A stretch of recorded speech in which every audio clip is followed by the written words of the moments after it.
What is going on, everybody? BobbyFi with my man Eric Sheets Haber. Hope you're having a really good Thursday. We're going to talk a little bit about the NBA tonight. We'll be coming out with a showdown video just a little bit later. But yeah, I was just talking pre-show. I had a really good night last night. I had a couple of what could have been if we could have gotten one more quarter, or another half a quarter out of the New Orleans game.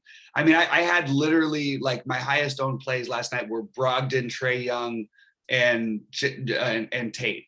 And then Luka was the next big spend up. So it was like really what could have been kind of. Yeah.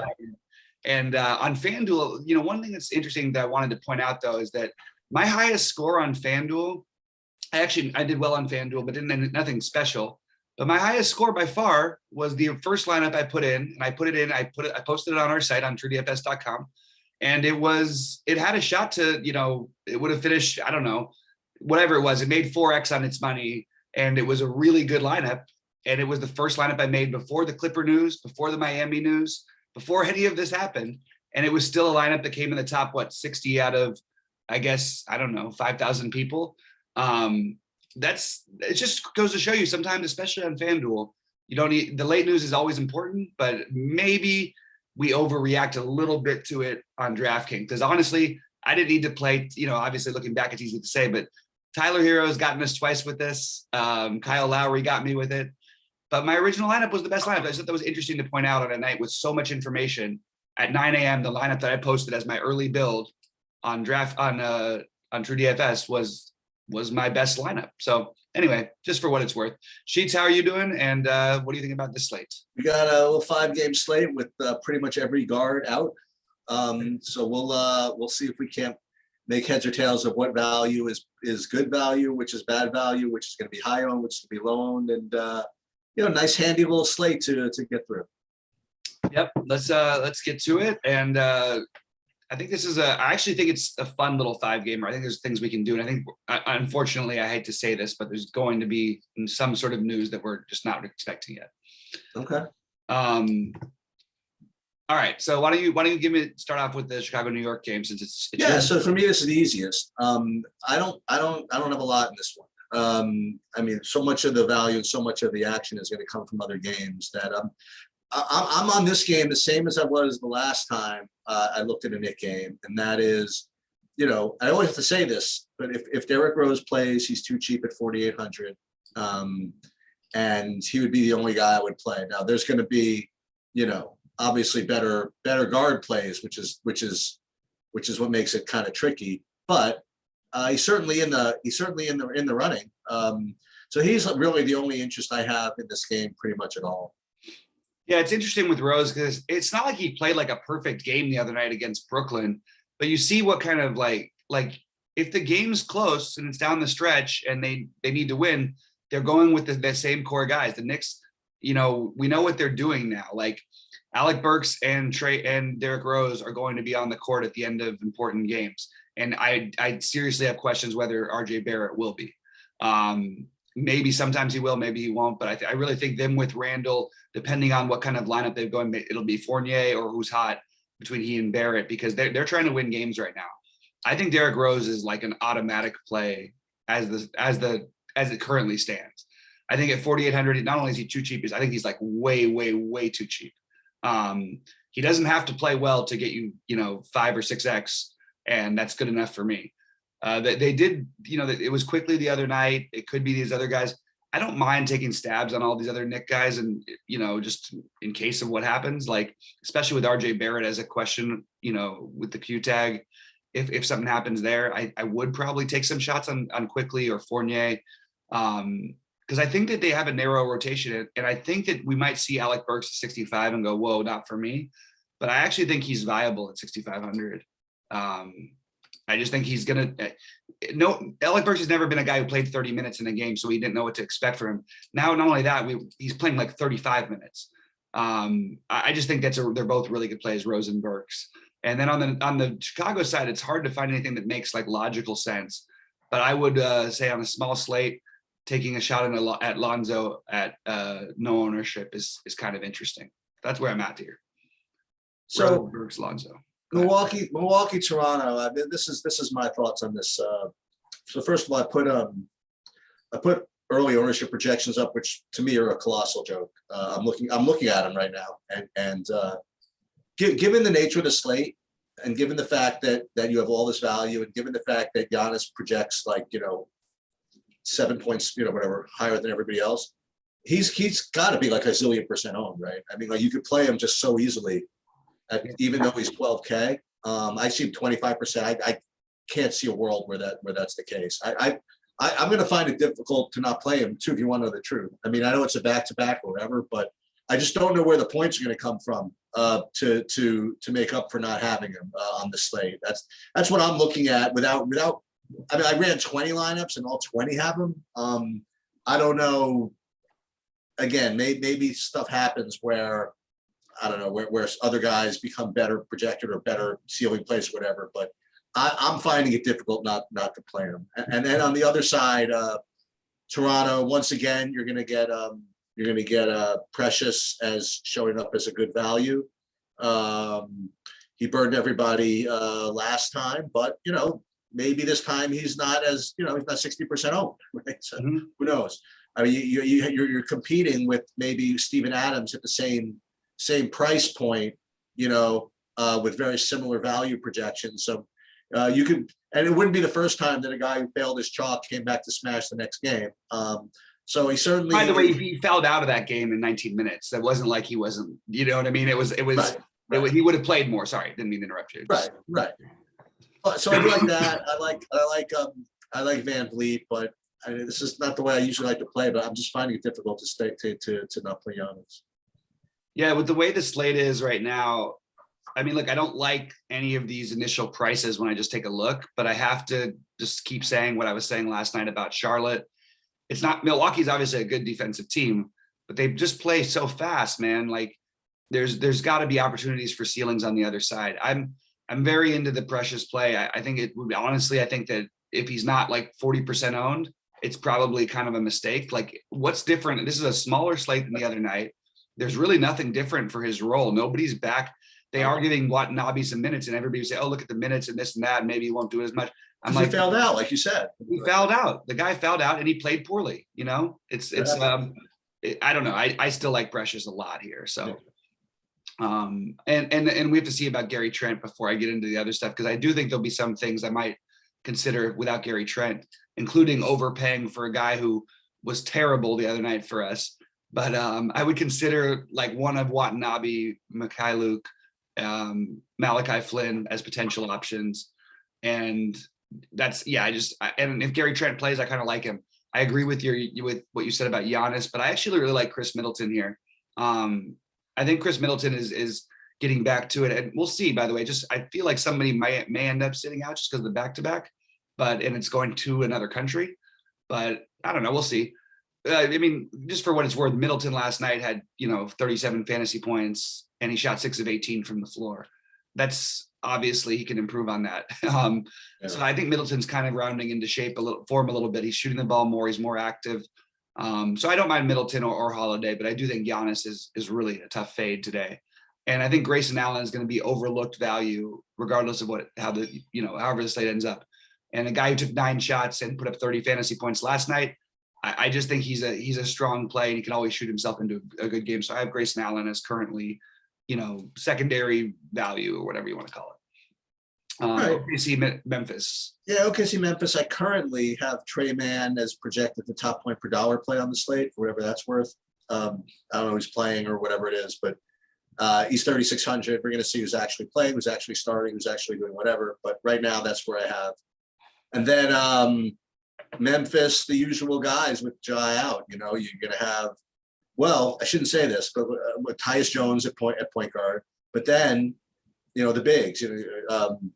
Adams, as I mentioned earlier, projects pretty decently, and then Brandon Clark at 3,900 projects decently.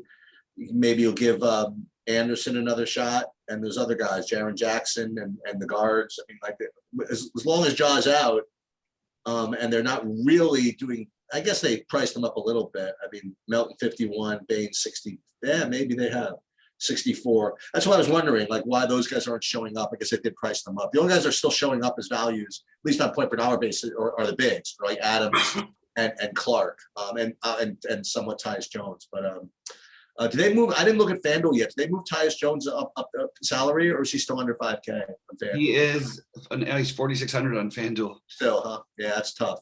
Yeah.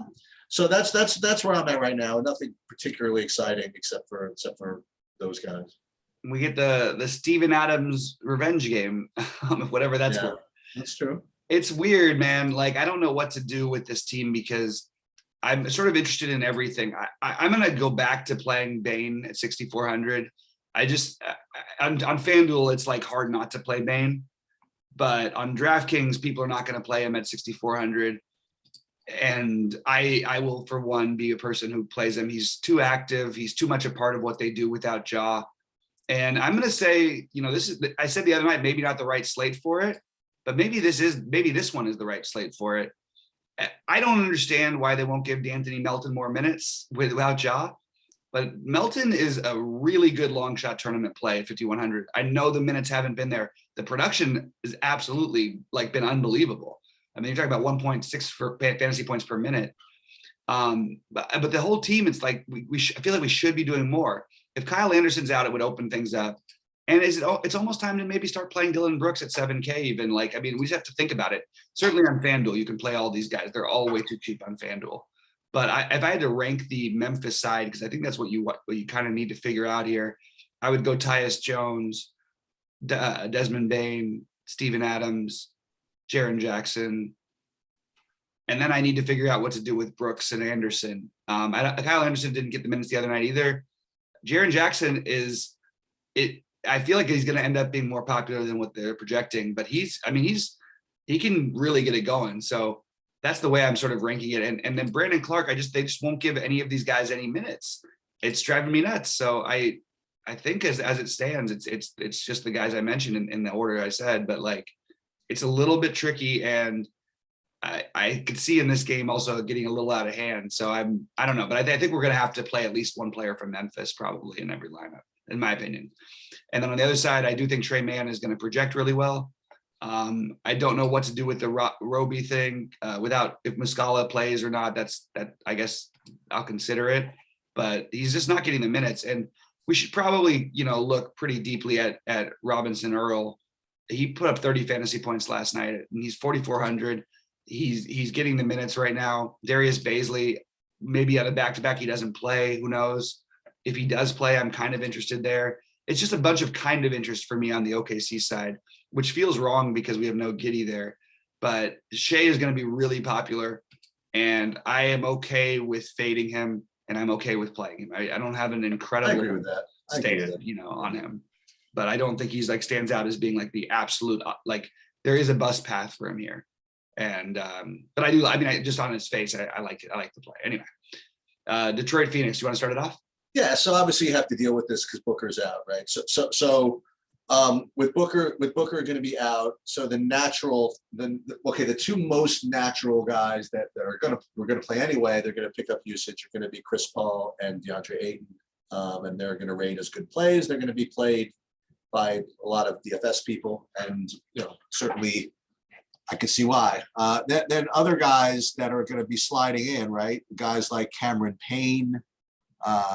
But the one who's for now showing up as the top value play is Landry Shamet. I guess he must have taken over for him. I guess that people are projecting that he's just going to start. And I guess it makes sense. We got to see who's starting. We got to see what's going on here. But certainly Landry Shamet makes somewhat sense. He is a little bit shooting reliant, but 3,100 starting. I mean, I don't know. It's a good play. And then on the other side of the ball, on Detroit, it's so funny. They used to have this thing, someone take my laptop away when I was about to make a really terrible play in poker. I'm like, just somebody take my laptop away before I do something. And I do the same thing in my hedge fund. I'm like, why am I doing this? Someone take my computer away. I just really want to play something on this Detroit side. And so here's my logic. First I look and I say, okay, nobody's projecting well at all. Okay, so I don't want to play anything. Then I see something, I'm like, dude, I've got to play Josh Jackson. This is what goes through my head, right? I'm like, I want to play Josh Jackson, go back to Phoenix. So hopefully guys are out from Detroit so I could do it. And I see that nobody is out. I'm like, you gotta be freaking kidding me. Then I try to make another excuse to play Josh Jackson. I go and I say, okay, maybe I can get him in anyway. Let me see. I see like 8 minutes, 7 minutes. Oh, I just can't do it. But I'm like, you know what? Maybe there's like a late slate I could play to justify playing Josh Jackson. Maybe there's a showdown slate that I can play to justify play Josh Jackson. Or maybe I could create some narrative where Phoenix just blows him out anyway with no Booker, and I just throw Josh Jackson in anyway. So I'm gonna lose like, it's not even much. I'm gonna lose like $20 on Josh Jackson somehow.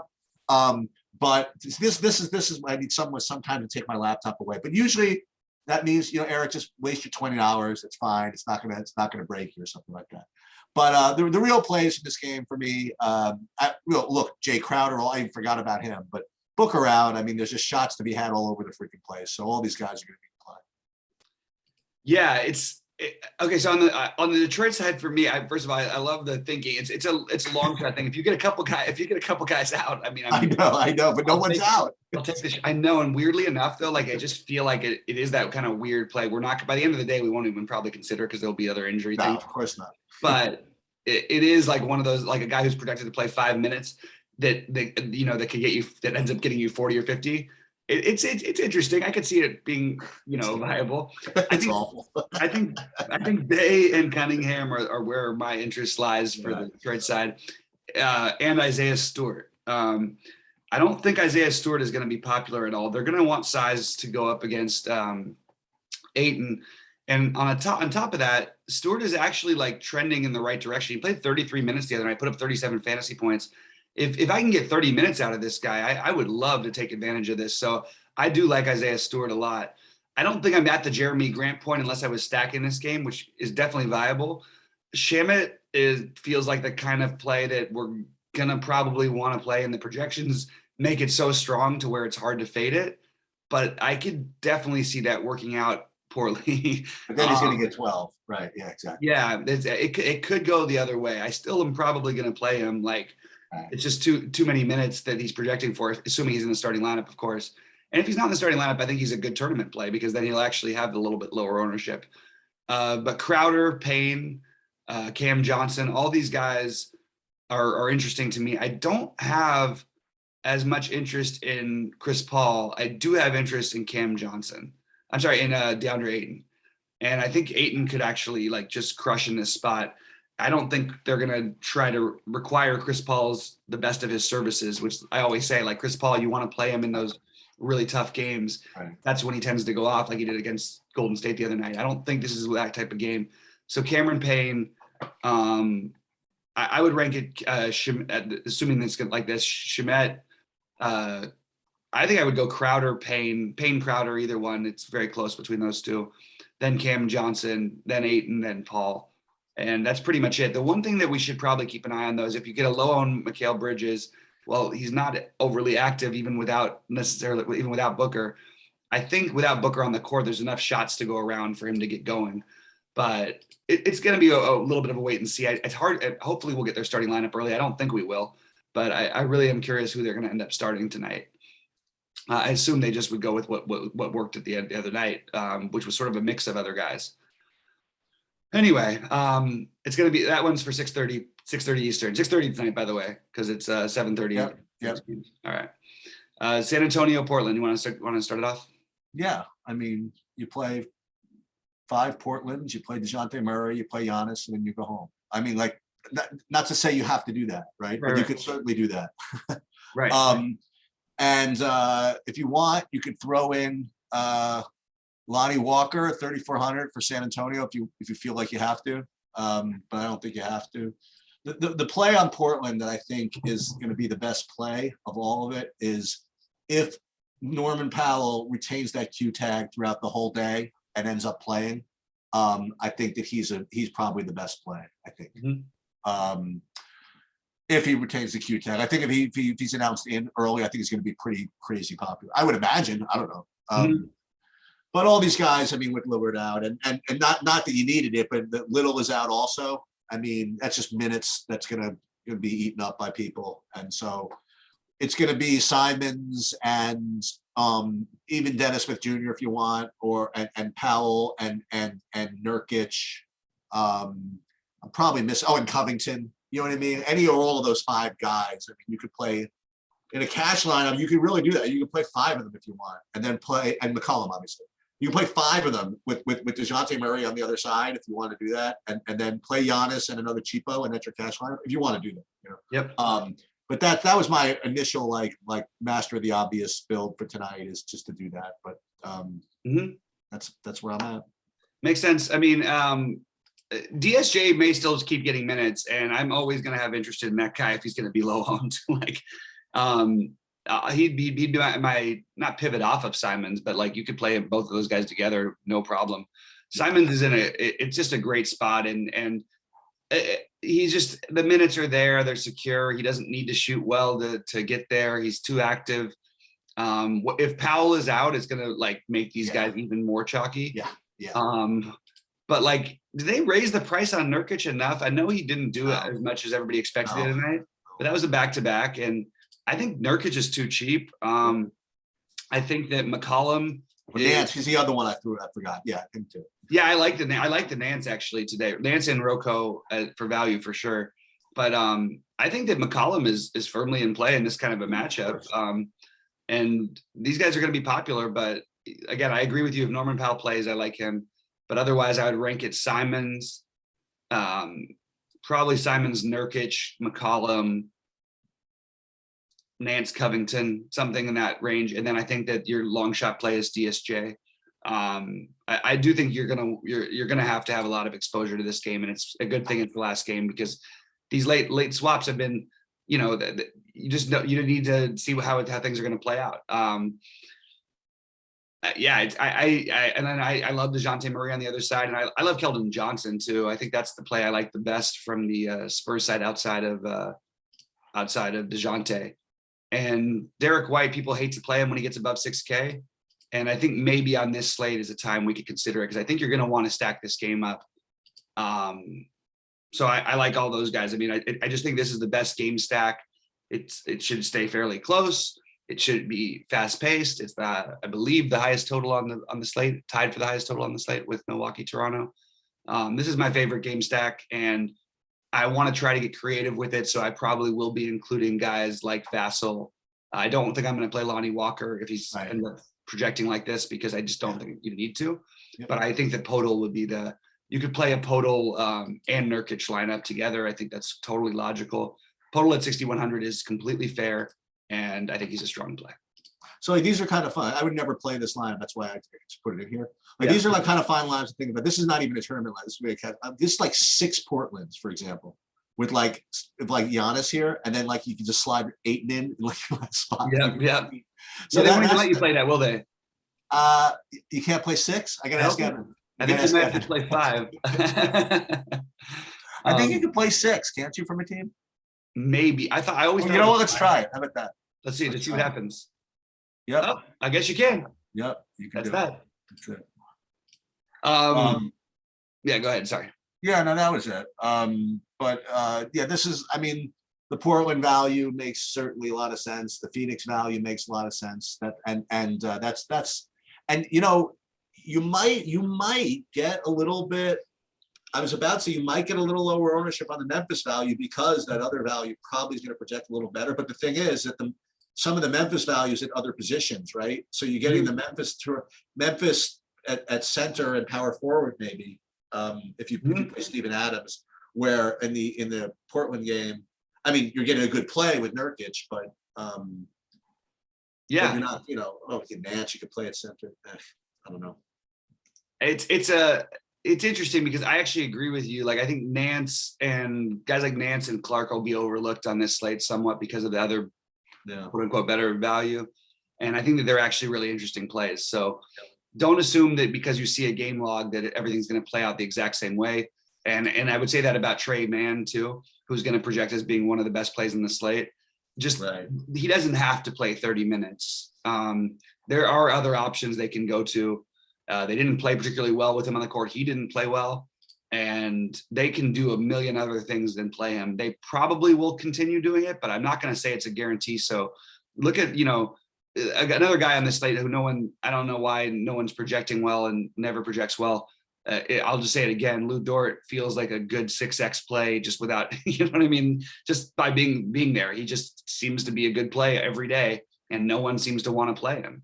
And He's great. I think he's a really he's a good good player. fantasy player nowadays, you know. Yeah, I mean, look, yeah, these young guys, we get these things stuck in our head. I mean, Sheets, just real quickly, some of the funny things that are, Yeah. I mentioned the thing about Steph Curry being at one point the #1 rated defensive player at the guard position in the NBA about 2 weeks ago. He was.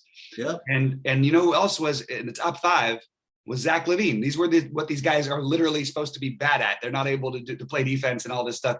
And that's just what happens. Young guys, it's sometimes not young guys in all cases, but guys get better. People change. People improve their game. It's not like we get these ideas stuck in our heads. And I just think this is a slate where you want to sort of get away from some of that stuff. So if things go too chalky anywhere, I think you can jump to other places. The only one that's going to be hard for me to fade is going to be Simons.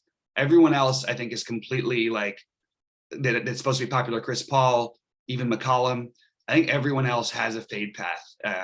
Shamit and those are all the top projected guys. Shai Gilgeous-Alexander, even Tyus Jones.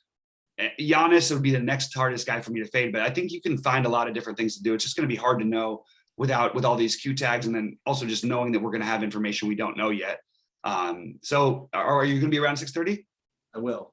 All right, excellent. So we'll cover everything in the rest at 6:30, and let's have another great night. I think that was a good night for all. Rhodey had a good night. It seemed like people in Discord did. So let's crush it. That live before lock show, I think we really did hit on some really good things. So let's do it again. All right. Send me an NFL. Yes, sounds good. All right. Good luck, everybody. Later.